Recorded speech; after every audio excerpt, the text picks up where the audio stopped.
what I recommend in my book, The Russian View of U.S. Strategy, is that we should be the world's geopolitical balancer, not its policeman, not its regime change maker or whatever, but preserve a balance Well, so that we what can, do you mean by that?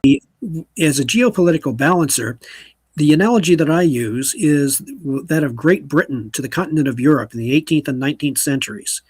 The British were basically using their naval supremacy as well as their extensive colonies that they had to be able to provide a balance to the continent of Europe, so that to guarantee that no one power or combination of powers would be able to dominate the continent of Europe.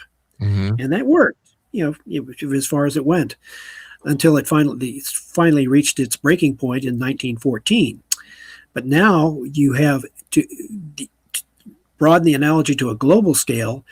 The United States should be the geopolitical balancer to the world island of Europe and Asia, to prevent any power or combination of powers that are hostile to U.S. interests from dominating the world island. Mm-hmm. And that inherently, the key to that is for the U.S. to be able to, now in the 21st century, we must continue to dominate the world's oceans, because that's our big one. We continue to promote free trade, protect. The only reason that global trade can exist freely now is because the United States guarantees the freedom of the world's oceans. Mm-hmm. You have that, and if the U.S.